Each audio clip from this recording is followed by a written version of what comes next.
ने बताया कि सबको ये पता चल रहा है कि किडनी का बीमारी आजकल का दिन में कितना कॉमन हो गया है।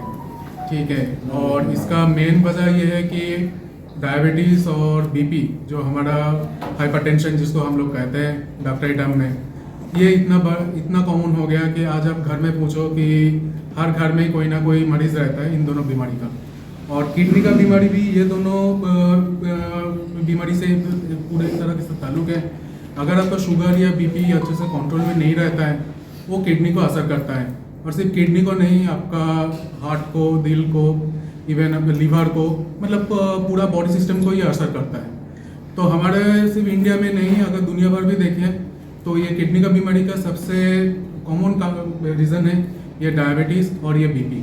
उसके बाद क्या है कि अगर आपको किसी मरीज़ का डायबिटीज़ या बीपी रहता है तो वो अच्छे से कंट्रोल में रखना पड़ेगा और उनको रेगुलर चेकअप में रहना पड़ेगा।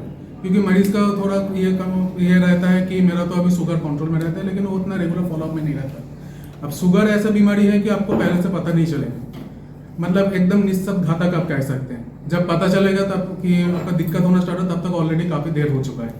तब आप ट्रीटमेंट स्टार्ट करोगे, शुगर आपका कंट्रोल आने में भी ये जो डैमेज हो जाता है, नुकसान हो जाता है, इसमें ज़्यादा सुधार नहीं हो सकता। क्योंकि ये जो डैमेज होता है ना, ये आपका परमानेंट डैमेज जैसा हो जाता है। तो आप शुगर भी कंट्रोल में करोगे तो आपको फिर से डैमेज होने से वो रुक सकते हैं। दूसरा रहता है, अगर किसी मरीज़ का होता है कि घर में ऑलरेडी गुर्दे का कोई पेशेंट है, कि उनका फैमिली में कोई है, जैसे पिता माता में किसी का गुर्दे का बीमारी है या भाई बहन में, तो उनको भी थोड़ा सतर्क रहना चाहिए, उनको भी थोड़ा रेगुलर चेक करना चाहिए। या फिर किसी का आ रहा है कि बहुत ज़्यादा वीकनेस लग रहा है, खून बन नहीं रहा है, थकानपन लग रहा है, भूख नहीं लग रहा है, कि खाने का मन नहीं हो रहा है, कि खाने के टाइम में ज़्यादा उल्टी होता है, तो इनको तब देखना चाहिए कि उनका किडनी सही है कि नहीं। या फिर किसी को देख रहे हैं कि पेशाब से बीच बीच में झाग जाता है, कि पेशाब में खून आता है, कि पेशाब में बार बार जलन वगैरह, कि पहले कभी गुर्दे का पथरी का प्रॉब्लम था, तो इन सबको थोड़ा चौकन रहना चाहिए। गुर्दे का जाँच के लिए दो बहुत ही आसान टेस्ट है। एक तो जो हर लैब में होता है, कहाँ पर भी दुनिया में कोई भी कोने में जाओ ये टेस्ट होता है। जैसे एक है आपका ब्लड का यूरिया और क्रिएटिनिन का जांच, और एक करना चाहिए पेशाब में। पेशाब का यूरिन एग्जामिनेशन, रूटीन एग्जामिनेशन। इसमें क्या होता है कि पेशाब से कोई प्रोटीन जा रहा है कि नहीं, ये पेशाब में कोई खून का सेल वगैरह या भी इन्फेक्शन है कि वो पता चल जाता है। और एक जो रहता है स्पेशली जो शुगर बीपी जिन पेशेंट का रहता है, उन लोगों का क्या होता है कि पेशाब से प्रोटीन कितना जा रहा है, उसके लिए भी जाँच होता है। तो ये जांच अगर आप रेगुलर जैसे हर 3 महीने की 6 महीने गैप में कराते रहते हो, तो आप एटलीस्ट ये रहोगे कि हाँ मेरा गुर्दे का बीमारी कुछ है कि नहीं। और अगर अर्ली स्टेज में, शुरुआत के स्टेज में ये पकड़ में आता है, तो दवाई देकर हम लोग उसको आप धीमे कर सकते हैं कि हाँ चलो कंट्रोल में रख सकते हैं। लेकिन बाद में जाकर ऑलरेडी काफ़ी डैमेज हो चुका है, तब जाकर ज़्यादा दवाई देकर उसको धीमे करने का, ये उसको रुकने का चांस कम रहता है। डॉक्टर साहब, ये सीकेडी क्या चीज़ है? CKD basically chronic kidney disease है। जैसे कोई पेशेंट का अगर किडनी में कोई भी दिक्कत है, जैसे उसका यूरिया क्रिएटिनिन बढ़ा हुआ है या फिर उनका पेशाब से प्रोटीन जा रहा है, ये अगर टिपिकली देखिए अगर 3 महीने या उससे ज़्यादा भी टाइम रहता है, या फिर उनका कभी पेट का अल्ट्रासाउंड में दिखा जाता है कि किडनी छोटा होना स्टार्ट हो गया, ये अगर 3 महीने से ज़्यादा रहता है, उसको आपको डॉक्टरी के टर्म में सीकेडी या क्रॉनिक किडनी डिजीज कहते हैं। और इसका सबसे कॉमन वजह यही है कि शुगर और बीपी। उसके साथ जैसे मैंने बोला कि किडनी में अगर पथरी का बीमारी रहता है, कि घर में किसी का किडनी का बीमारी है, अगर मम्मी पापा भाई बहन में, या फिर आपका किसी का आपका पेशाब से प्रोटीन जा रहा है लेकिन उसका कोई इलाज नहीं हो रहा है, वो भी जैसे टाइम जाता रहेगा, वो भी किडनी को ऐसे सुकड़ना ऐसे स्टार्ट कर देगा।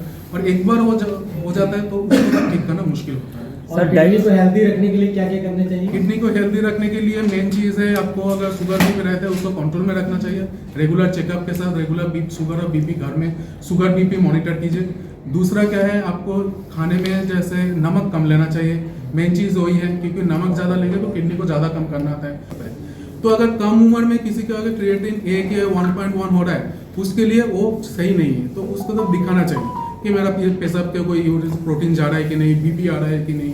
और जो भी कोई यंग कम उम्र का लड़का उसका अगर बीपी आ गया, तो उसको भी तब दिखाना चाहिए कि हाँ उनका किडनी का काम सही कर रहा है कि नहीं। क्योंकि किडनी अगर सही काम नहीं होता है तो काफ़ी टाइम होता है कि बीपी बढ़ने को वो बता रहता है। सर, किडनी दान करने के लिए या किडनी लेने के लिए क्या कुछ मापदंड रखे गए हैं, क्या कुछ रूल फॉलो करना पड़ता है? देखिए किडनी जो आप किडनी का बीमारी हो गया, डायलिसिस हो रहा है, तो उसके लिए अभी तक जो है अल्टीमेट सॉल्यूशन है किडनी ट्रांसप्लांट, जी। जो किडनी बदलने वाला है।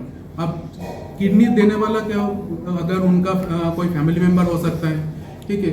अब लोगों को मन में ये है कि ब्लड ग्रुप सेम होना चाहिए, ऐसा नहीं है, ठीक है। अगर कोई डोनर ब्लड ग्रुप ओ है तो वो कोई भी ब्लड ग्रुप वाला पेशेंट को दे सकता है। मरीज का ब्लड ग्रुप ओ हो, ए बी जो भी हो, वो ब्लड ग्रुप वाला डोनर सब ग्रुप का ही डोनेट कर सकते हैं। लेकिन अगर सपोज अगर ऐसा होता है कि मरीज का ब्लड ग्रुप पेशेंट के जो है मरीज का ब्लड ग्रुप ओ है, लेकिन जो डोनर देने वाला है उसका ब्लड ग्रुप कुछ अलग से ए है या बी है, उसमें भी किडनी ट्रांसप्लांट हो सकता है। लेकिन उसके लिए क्या है कि कुछ चीज़ देखना होता है कि कितना मैचिंग है, क्योंकि उसमें टाइटर करके चीज़ देखना होता है। अगर टाइटर ज़्यादा होता है तो उसमें क्या होता है, ट्रांसप्लांट करना थोड़ा रिस्की हो जाता है। ऐसा नहीं कि नहीं हो सकता, लेकिन उसके लिए थोड़ा प्रोसेस थोड़ा लंबा होता है। तो और बाकी एक चीज़ मैं बोल दे रहा हूँ, किडनी ट्रांसप्लांट के लिए जो पॉजिटिव ब्लड ग्रुप की नेगेटिव ब्लड ग्रुप मायने नहीं रखता है। अगर डोनर का ब्लड ग्रुप पॉजिटिव है, फिर मरीज का ब्लड ग्रुप नेगेटिव है, उसमें भी ट्रांसप्लांट हो सकता है। सर फ्रूट्स कौन से अच्छे हैं इसके लिए? फ्रूट्स देखिए, किडनी के लिए बेसिकली हम लोग जैसे कोई किडनी पेशेंट को एडवाइस करते हैं तो उसमें जनरली सेब, पपीता और खीरा, ये 3 फ्रूट हम लोग एडवाइस करते हैं, ठीक है। क्योंकि बाकी जैसे जमीन में उगने वाला कोई भी सब्जी हो वो अवॉइड करना चाहिए, क्योंकि उसमें क्या है, पोटेशियम या फॉस्फोरस ये सब ज़्यादा रहता है। चाने वगैरह जो भी रहता है उसमें भी फॉस्फोरस ज़्यादा रहता है, जो अल्टीमेटली शरीर के लिए, किडनी के मरीज के लिए सही नहीं होता है। तो सेब, खीरा, पपीता ये ले सकते हैं, लेकिन खीरा बिना नमक वाला लेना है। कोल्ड ड्रिंक्स वगैरह ना, कोल्ड ड्रिंक्स वगैरह, क्योंकि कोल्ड ड्रिंक्स में क्या होता है, हाई शुगर कंटेंट रहता है और शुगर किडनी के लिए सही नहीं है।